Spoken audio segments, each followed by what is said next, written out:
La familia de mi esposo me trataba como si yo no fuera nadie, hasta que descubrieron quién era realmente y les di una lección. Nunca me molestó que pensaran que yo no tenía dinero. Lo que dolía era la forma en que lo usaban para medir mi valor. Cuando conocí a Alejandro, yo ya había tomado una decisión que muy pocos en ese momento entendían. Mis padres habían muerto en un accidente cuando yo solo tenía 23 años. Y en cuestión de meses pasé de ser una universitaria más a convertirme legalmente en la heredera de un grupo empresarial que llevaba el apellido de mi familia desde hacía 3 generaciones. El portafolio incluía constructoras, hoteles, inversiones, acciones en medio país y una cantidad de negocios adicionales que en verdad era abrumador. Yo no quise estar al frente, no porque no pudiera, mucho menos porque no pensara en rendirle tributo a mis padres, sino porque no quería que mi vida se convirtiera en lo que yo había visto en casa: juntas, abogados, personas que me miraran por lo que representaba y no por lo que era. Delegué todo a la junta directiva en la que yo trabajaba con mi padre. Firmé lo necesario, establecí reglas claras y pedí algo muy simple: que mi nombre nunca apareciera públicamente para que yo pudiera tener una vida tranquila. Me asignaron un salario mensual como accionista principal, más que suficiente para vivir sin preocuparme jamás por dinero. Y eventualmente tenía que hacer presencia en el grupo para saber que todo estaba bien. Pero realmente las personas que estaban a cargo contaban con toda mi confianza. Pero yo elegí vivir discreta, porque nunca se me va a quitar de la cabeza que el accidente de mis padres tuvo que ver con su fortuna, y que quizás no había sido tan accidente. Y yo no quería eso. Pero como les digo, yo elegí vivir discretamente. Un departamento bonito, para nada ostentoso, un coche funcional, no de lujo, ropa sencilla, nada de apellidos rimbombantes. Y cuando conocí a Alejandro en una galería de arte, nunca le hablé de mi familia. Preguntó a qué me dedicaba y le dije la verdad. Bueno, incompleta. Le dije que trabajaba en gestión patrimonial. Y no era mentira. Solo le expliqué que el patrimonio era mío. Nos enamoramos muy rápido. Alejandro era atento, inteligente, trabajador. Venía de una familia tradicional, muy unida, muy presente. Y eso me encantaba porque yo llevaba años sin tenerlo. Yo ya no tenía padres, nunca tuve hermanos. Y mis padres, aún estando vivos, siempre estaban trabajando. La idea de una familia política cálida me parecía un regalo de la vida. Pero me equivoqué. No pude estar más lejos de la realidad. La primera vez que conocí a su madre, entendí que para ella yo ya había sido clasificada. Inmediatamente me miró de pies a cabeza. Sonrió con cortesía, pero de esa que es calculada. Me dijo: ¿y tu familia a qué se dedica? Señora, mis padres fallecieron hace años. Manejo algunas inversiones familiares, no únicamente. Ah, bueno, lo importante es que mi hijo siempre ha sido un hombre muy trabajador, nunca ha dependido de nadie, y por supuesto que siempre ha contado con el respaldo de todos nosotros. La señora fue sutil, pero dejó algo muy claro. No le gustaba no saber de dónde venía yo, y al no tener un apellido conocido, decidió que venía de ningún lado. Con el tiempo, los comentarios se hicieron mucho más frecuentes. En cenas familiares hablaban de logros, de títulos, de contactos. Cuando yo opinaba, cambiaban el tema. Cuando contaba algún viaje, preguntaban con curiosidad incómoda: ¿y cómo puedes viajar tanto si no tienes un trabajo que te dé el suficiente dinero? Y yo solo sonreía, sin contarles realmente el fondo. Solo decía: procuro ahorrar y organizo mi tiempo. Una vez su hermana comentó riendo: bueno, al menos eres bonita. Ya, algo es algo, ¿no? Porque pues de plano no tienes nada. Y Alejandro no dijo nada. Pero después en el coche me dijo: perdona, perdona, amor, ya sabes cómo es mi familia y no me gusta entrar en confrontación. No lo hacen con mala intención, te lo prometo. Pero esa frase, esas palabras, las escuché demasiadas veces. Según no era con mala intención, pero cada que podía se reían de mí. Era clasismo envuelto en educación. En una comida particularmente incómoda, su madre dijo algo que todavía recuerdo palabra por palabra. Fue: en esta familia siempre hemos sido personas de esfuerzo. Aquí nadie ha sido hija de papi. Aquí uno se hace a sí mismo, porque al final, si no construyes tu propio nombre, nunca eres nadie. Tú me debes de entender. Y me miraba mientras lo decía. Nunca eres nadie. Sentí algo moverse dentro de mí. No era enojo. Se volvió algo más frío, más pesado. La ironía era tan grande que casi me daba risa. Yo no había construido mi nombre. Había heredado uno que ya pesaba demasiado. Pero no dije nada, porque el respeto no se exige, se observa. Alejandro y yo nos casamos a pesar de todo eso 2 años después, porque en verdad nos amábamos. Cuando Alejandro me lo pidió, yo no lo dudé ni un segundo. Entendí inmediatamente que su familia pasaría a ser la mía, pero aún así, el amor que yo sentía por él era mucho más grande. Yo misma pagué mi vestido, pagué parte de la boda y un viaje de luna de miel que él creyó que habíamos costeado entre los dos, porque nunca revisó el número, la cifra, el costo. Nunca preguntó demasiado. Y debo admitir que eso siempre me llamó la atención. ¿Tenía demasiada confianza en mí? ¿O era muy cómodo? Los comentarios no crean que pararon tras la boda. Su madre sugería que yo debía buscar un trabajo más serio, para no depender de Alejandro si algún día él decidía cambiar de opinión. De opinión, como si casarnos fuera una opinión y no una decisión de vida. Su hermana preguntaba cuánto aportaba yo realmente a la casa. Un día, en una reunión, escuché a su cuñado decir en voz baja: «Ay, definitivamente creo que Alejandro pudo aspirar a algo mejor, pero bueno, el amor, bien dicen, es ciego». Y esa noche lloré.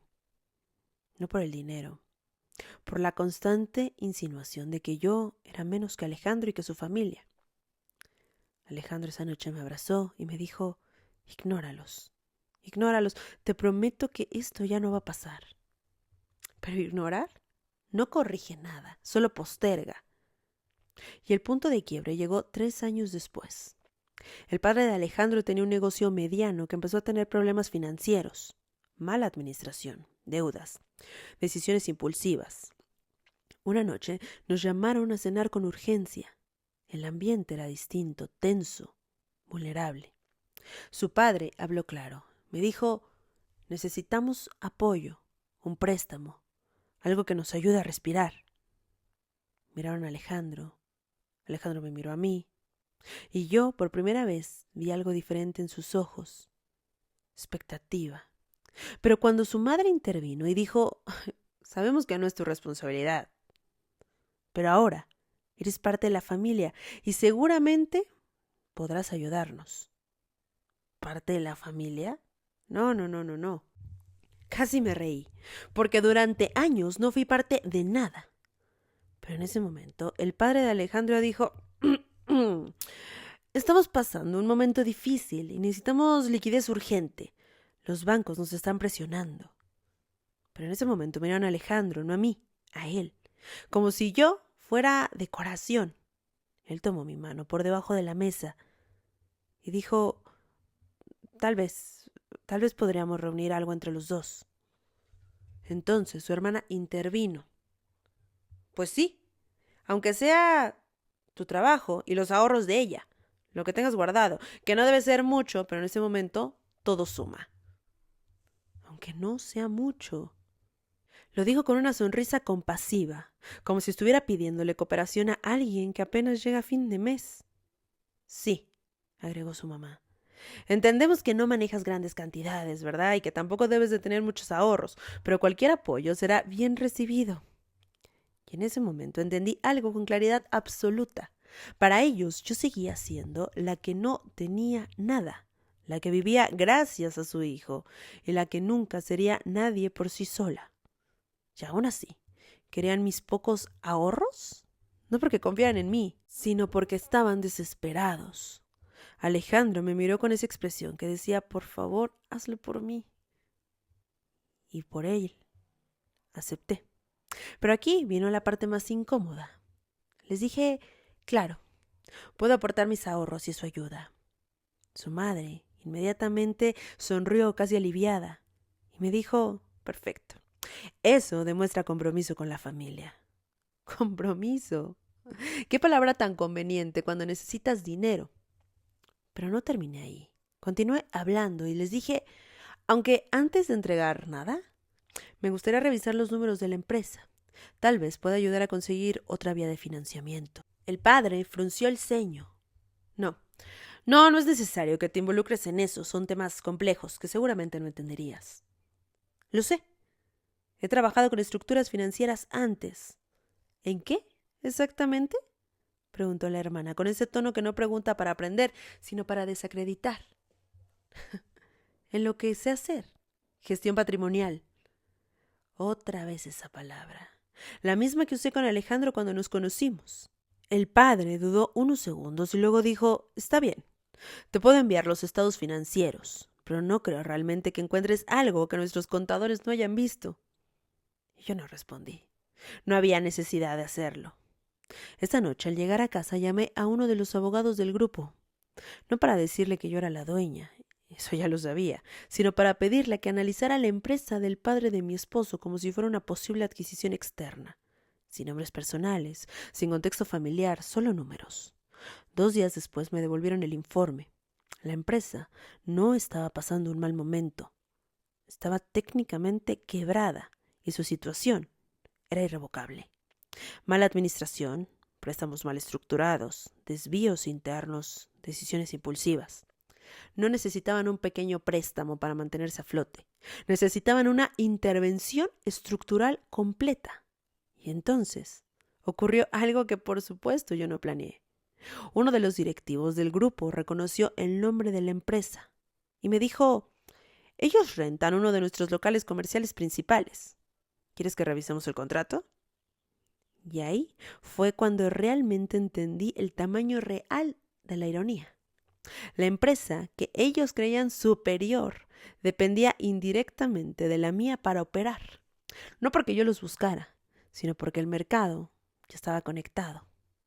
Pedí que hicieran una revisión formal, eso sí, discreta y técnica, pero no envié ningún comunicado, no activé ningún proceso oficial, porque entendí algo importante. Esto no era solo una decisión empresarial, era una conversación pendiente y unas caras que no me iba a perder de ver. Llamé al padre de Alejandro al día siguiente y le dije, revisé los números, creo que es mejor que lo hablemos en persona, todos. El padre inmediatamente aceptó. Nos citamos en su casa, la misma donde durante años escuché comentarios disfrazados de consejo. Cuando llegué, el ambiente estaba cargado. Alejandro estaba muy nervioso. Su madre fingía normalidad sirviendo café. Su hermana observaba con esa mezcla de curiosidad y superioridad que siempre había tenido. Y el padre fue directo en cuanto me vio entrar. ¿Y bien? ¿Cuánto crees que podrías aportar? La palabra aportar volvió a sonar pequeña. Abrí mi carpeta. Antes de hablar de cantidades, necesito que entiendan el panorama real de su empresa. Les expliqué con cifras muy claras que la empresa no enfrentaba un problema temporal, era estructural, que un préstamo pequeño no cambiaría nada, al contrario, los complicaría mucho más. El padre frunció el ceño. Por Dios, eso ya lo sabemos. Por eso estamos pidiendo ayuda. No lo sabían. Su madre en ese momento intervino. Mira, entendemos que quieras sentirte involucrada, pero esto es mucho más grande de lo que parece y de lo que puedes entender. Más grande de lo que parece y de lo que puedo entender. Respiré. Sí, tienes razón. Era la primera vez que no le hablaba de usted y le hablaba de tú. Claro que sentí la incomodidad. Saqué un documento distinto. No era un estado financiero. Era un resumen corporativo con membrete oficial. Deslicé la hoja hacia el centro de la mesa. Y les dije, por eso, no estoy hablando como la esposa de Alejandro. El padre tomó el documento y sus ojos recorrieron el encabezado. Grupo Altamirano. Vi el momento exacto en que lo entendió. No fue inmediato, fue lento, como cuando una idea incómoda empieza a encajar. Su hermana se inclinó para mirar. Su madre dejó la taza suspendida en el aire. Y Alejandro inmediatamente se volvió a mirarme y me dijo: ¿qué es esto? Es la empresa propietaria del complejo donde opera tu negocio, respondí tranquilamente. El padre levantó la vista. Sí, eso ya lo sabemos. Lo que quizá no sabían es que yo soy la accionista mayoritaria. La palabra cayó como un golpe seco. Nadie habló. La hermana soltó una risa nerviosa. Es broma. Es broma, ¿verdad? No. Saqué mi identificación corporativa y la dejé junto al documento. Yo soy la heredera. Heredé este grupo cuando mis padres murieron. Decidí no dirigirlo públicamente, solo superviso desde el consejo. Mientras decía estas palabras, la madre palidecía. No, eso no puede ser. Claro que puede ser. Y lo es. Lo ha sido todo este tiempo. El padre volvió a mirar el papel, luego a mí, luego el papel. Alejandro fue el último en reaccionar. ¿Desde cuándo? Desde siempre, desde antes de conocerte. Su expresión fue una mezcla de incredulidad y algo más. Estaba herido. Su madre finalmente habló. ¿Y nunca pensaste en decirlo? La miré. Ustedes nunca preguntaron. Hubo silencio. Pero no era el silencio de antes, no era condescendiente, era pesado. Así que yo continué hablando. Durante años escuché que en esta familia nadie era hijo de papi, que quien no construía su nombre no era nadie. Escuché que Alejandro pudo aspirar a más, que yo no aportaba nada, que era mejor tener un puesto serio. Y les debo decir que sentí cada frase, que volvía a la mesa como un espejo. Y aún así, cuando necesitaron dinero, pensaron que mis pocos ahorros podían servirles. La hermana inmediatamente bajó la mirada. La madre apretó los labios. El padre solo hizo un ruido con la garganta. Nunca supimos. Exacto. Nunca quisieron saber. La vergüenza no fue explosiva, fue silenciosa. Se notaba en la forma en que evitaban mis ojos, en cómo yo no había sonrisas irónicas, en cómo nadie encontraba una frase inteligente que los salvara. Pero Alejandro habló. ¿Y por qué? ¿Por qué vivir así, si tienes tanto? Apenas sonreí. Porque quería que me quisieran por quien soy, no por lo que tengo o por lo que represento. Y en ese momento miré a su madre. Y porque quería saber si sin apellidos, sin cifras, sin dinero, seguía siendo alguien para ustedes. Y nadie respondió. El padre fue el primero en recomponerse. Sí, mira, si esto es una lección, lo interrumpí suavemente. No se equivoque. Es una decisión. Cerré la carpeta. Y les dije, estoy dispuesta a rescatar la empresa. No por obligación, no por presión, sino porque Alejandro es mi esposo. Pero será bajo condiciones muy estrictas. Auditoría, reestructuración, supervisión directa. La madre inmediatamente comenzó a decir que sí. Y, por supuesto, lo que tú consideres necesario. Tú. Ya no era ella. Ya no era la que no hace nada. Ya no era nadie. Ya era tú. Y lo más irónico de todo esto era que yo no había cambiado. Seguía siendo la misma mujer que escuchó sus comentarios en la mesa, la misma que sirvió cafés en silencio, la misma que sonrió cuando la compararon con otras. La única diferencia era que ahora sabía cuánto valía mi firma.